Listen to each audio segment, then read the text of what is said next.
Hello, I'm doing a book review, and the book I want to review is actually a collection of short stories, and that is Nightmare at 20,000 Feet. Horror Stories by Richard Matheson. Now, this is a collection of 20 short stories by Richard Matheson. Now, the collection itself was published in 2002. However, all the stories in this collection were published years and even decades before this collection was actually published. All the stories in this collection were originally published in magazines or other collections. Now, a few of the stories in this collection can also be found in other Richard Matheson collections. For example, my copy of I Am Legend actually comes with a few extra short stories at the end of it, and a few of the bonus stories in this particular copy of I Am Legend are also the same stories that are available in this collection. Now, this collection also comes with an introduction by Stephen King. Now, Richard Matheson was actually a huge influence on Stephen King. Stephen King even says in the introduction for this book that if it wasn't for Richard Matheson, he probably wouldn't be a writer today. Now, you can definitely see the influence of Richard Matheson on Stephen King, especially in Stephen King's earlier works. Like, if you read any of the stories from Night Shift or Skeleton Crew, you could definitely see the Richard Matheson influence. Now, I actually have kind of a special history with this book. I first got this book when I was 15 years old, and at the time I had already read I Am Legend, which is now my favorite book of all time, and after I read I Am Legend, I really wanted to seek out other Richard Matheson books, so when I was 15 years old, I was in Barnes & Noble, and I got my hands on this collection, and I remember that year I went to visit my grandparents down in Florida, and I just spent that whole week when I was down in Florida reading the stories from this collection, and the stories in this collection really did have a very profound effect on me. And some of my favorite short stories of all time are in this collection. Now, the first story in this collection is Nightmare at 20,000 Feet, which is also the title story of the collection. Now, Nightmare at 20,000 Feet was originally published in Alone by Night in 1962. Now, I'll admit, I actually did not reread this story in preparation for this review, so I haven't read this story since high school, so my memory of this story is a little fuzzy, but from what I remember of the story, I remember really liking it. Now, the story Nightmare at 20,000 Feet follows this man named Wilson, who previously had a mental breakdown. From what I remember of the story, I think it said that he actually had this mental breakdown while on a plane, but now it seems that he has recovered from this mental breakdown, and he's flying again, but while he's on the plane, he sees a gremlin on the wing of the airplane, and this gremlin is messing around with the engines, and it seems that this gremlin is trying to crash the plane, and he tries to warn people about this, but nobody can see this gremlin except for him, and everybody else just thinks that he's crazy. Now, Nightmare at 20,000 Feet, from what I remember, was a really good story, but once again, I haven't read the story since I was in high school, so my memory of the story, I'll admit, is a little fuzzy. Now, this story was also adapted into an episode of The Twilight Zone. This particular episode of The Twilight Zone also starred William Shatner as the character of Wilson. Now, the episode did change a little bit from the short story. For example, in the episode, the character of Wilson has a wife, and the character did not have a wife in the short story. but the episode of The Twilight Zone is a classic and is definitely one of the most iconic Twilight Zone episodes. Now, this story was also adapted again as one of the segments of Twilight Zone the movie, and in the movie, John Lithgow played the character of Wilson. There was even an episode of The Simpsons that was a spoof on this story, where Bart Simpson saw the gremlin on the side of his bus. Saturday Night Live also did a really funny parody on the episode of The Twilight Zone that was based on this story.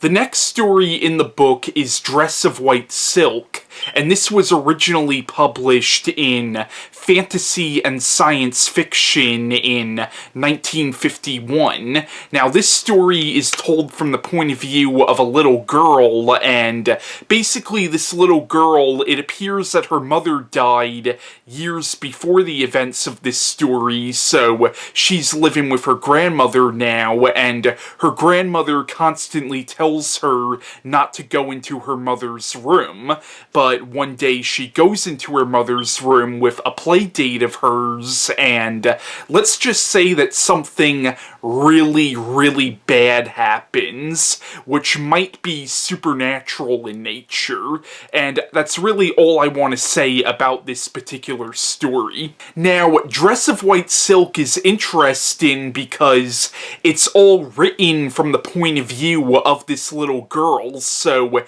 in the story there's a lot of misspellings and grammatical errors that Richard Matheson did on purpose to give you this idea that this is all actually being written from the point of view of a little girl.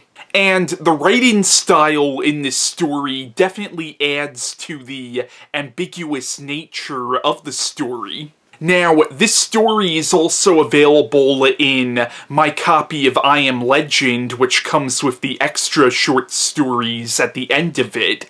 Now, when I first read this story in high school, I'll admit I didn't particularly care for it when I first read it in high school. I guess it just kind of went over my head, but I recently reread this story, and I definitely have gained a far greater appreciation for this short story. Now, this story was actually a huge influence on Anne Rice. The next story in the collection is Blood Sun. Now, this was originally published under the title Drink My Red Blood, and it was published in a magazine called Imagination in 1951. Now, Blood Sun, a.k.a. Drink My Red Blood, is about this psychotic kid who, ever since seeing Dracula for the first time, and then reading the book Dracula by Bram Stoker, he actually wants desperately to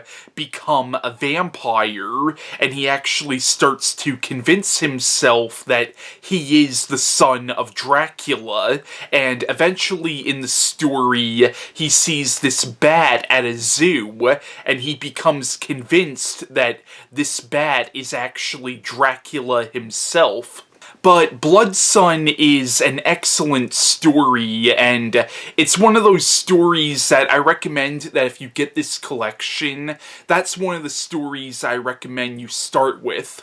The next story in the collection is Through Channels. Now, Through Channels was originally published in Fantasy and Science Fiction in 1951. Now, Through Channels is written as if it's the transcript taken from a recording done at a police station. Essentially, in the story, this police sergeant is making a tape recording of this, interrogation he's doing with this kid, and this kid apparently witnessed something horrible happen to his parents, and that's all I want to say about this story. But the way this story is done, it's very ambiguous what actually happened to this kid's parents, and it almost appears that something supernatural may have happened, but you don't really know for sure. sure, because, once again, the story is very ambiguous, and really that's all I want to say about this story, but Through Channels is an excellent story, and is one of the creepiest stories I have ever read. The next story in the collection is Witch War. Now, this was originally published in Startling Stories in 1951. Now, the premise of this story is, what if the military actually used witches as weapons of war? Like, that's the premise of this story, and this is an excellent story with a really cool and original premise. And you could definitely tell that this story, since it was published in 1951, this was like right at the beginning of the whole Cold War era, you could definitely tell this story is kind of trying to reflect on the Cold War.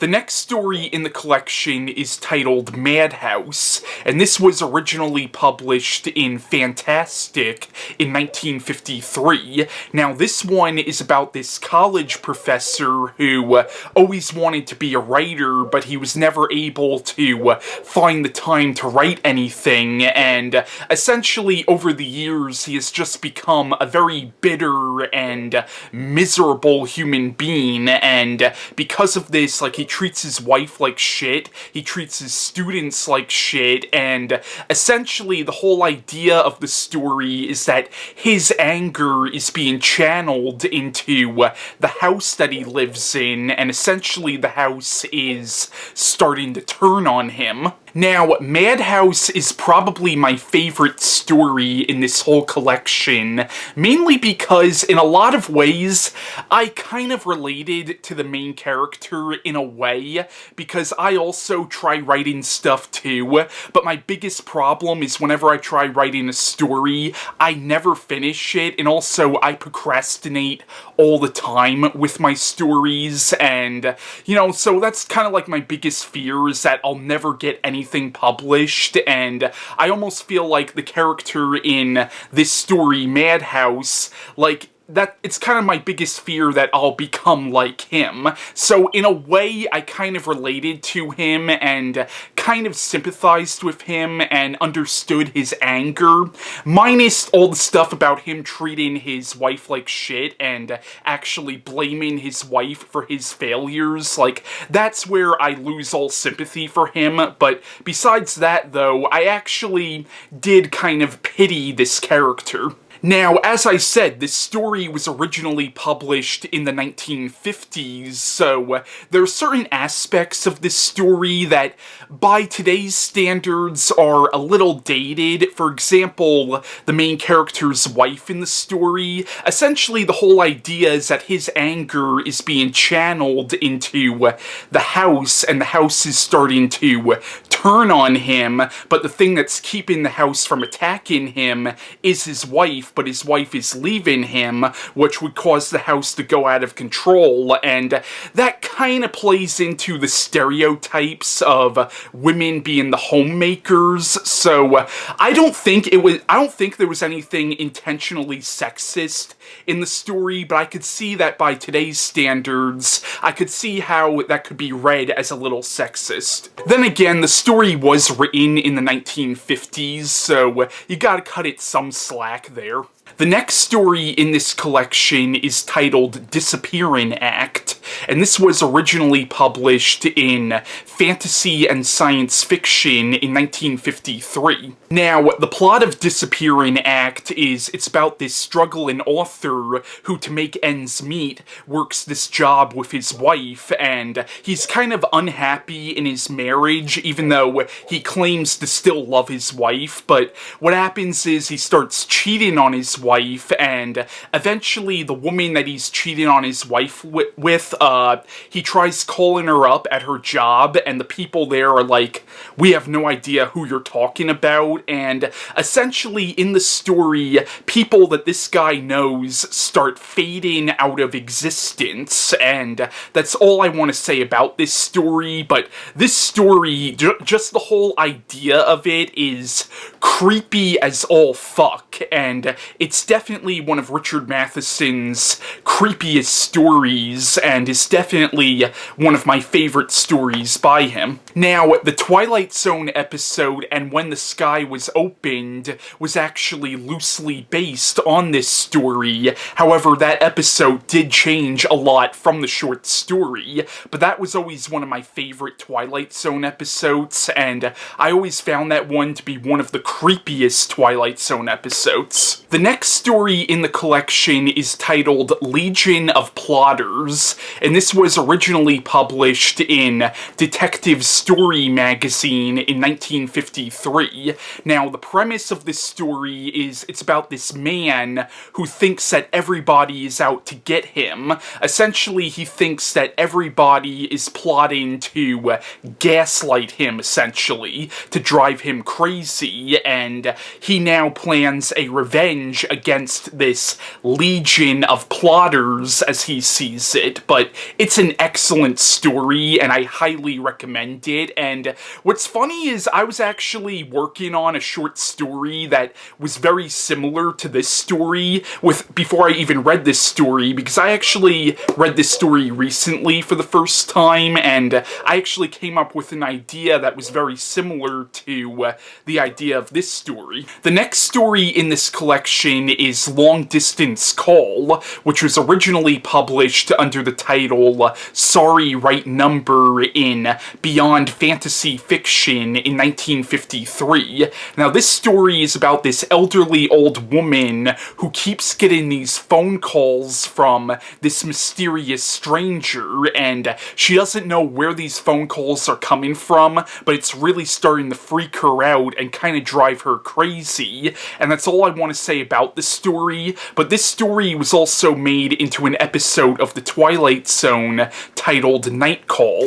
The next story in this collection is Slaughterhouse. Now, this was originally published in Weird Tales in 1953. Now, this is about these two brothers who move into this house, and in the house there's this painting of a young woman, and one of the brothers becomes absolutely obsessed with this painting, and it kind of starts to drive him crazy, and soon it becomes apparent that this house is actually haunted by the spirit of the woman that's in the painting. Now, I'll admit that Slaughterhouse was probably my least favorite story in this collection.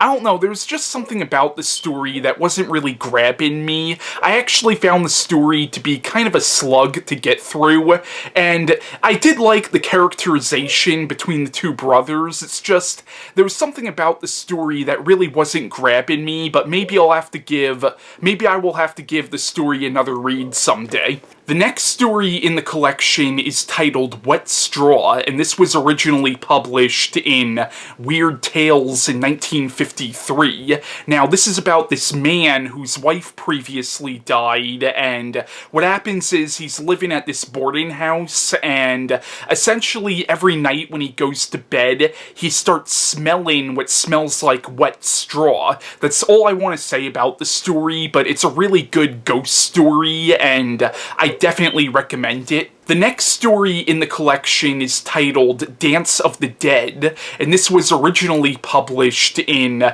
Star Science Fiction Stories in 1954. Now, this is set in kind of a post-World War III society, like it's set in a post-nuclear war society, and it's set at this nightclub, and essentially all the characters in the story are mutants.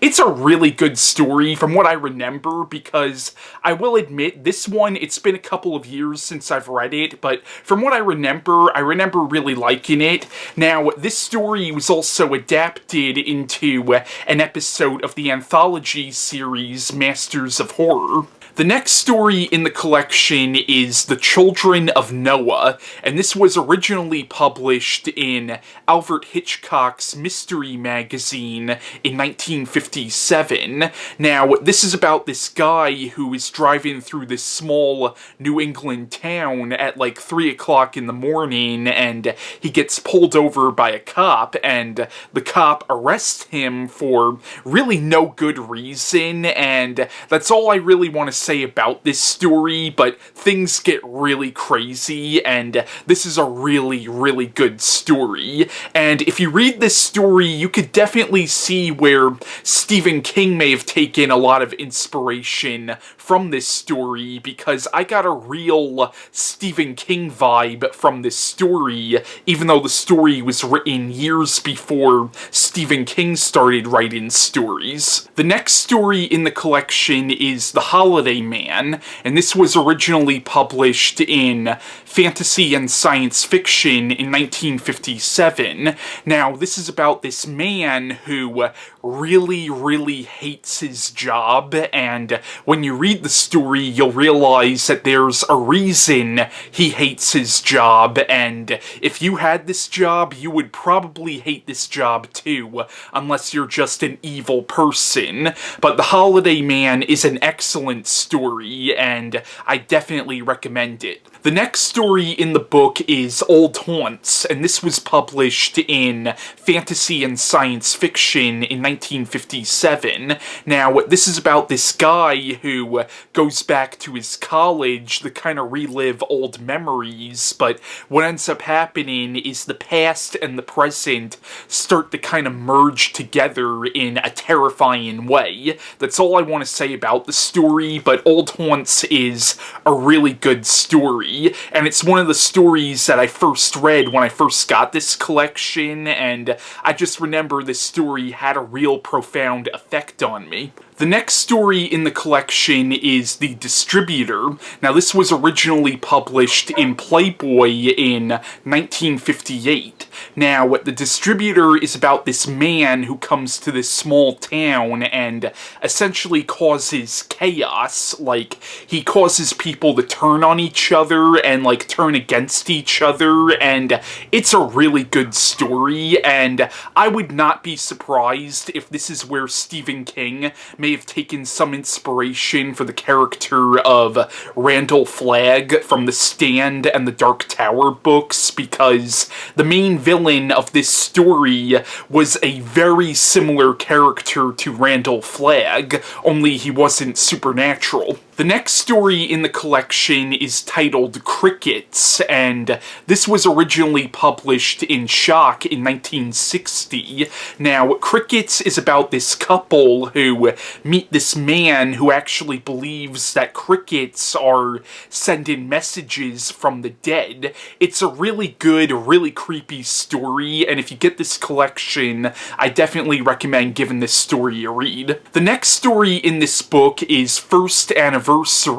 Now, this was originally published in Playboy in 1960. Now, this is about this man who, in the beginning of the story, like, kisses his wife on the neck, and he literally can't taste his wife, and later on, he can't smell his wife, and it gets to a point where he can't even hear or feel his wife, and that's all I want to say about the story, but this is a really good one. The next story in the collection is The Likeness of Julie. Now, this was originally published in Alone by Night in 1962, and this was originally published under Richard Matheson's pseudonym Logan Swanson. Now, The Likeness of Julie is really kind of a fucked up story, and it's a really disturbing story too, and it touches on themes like date rape, and once again, it's a really kind of fucked up story,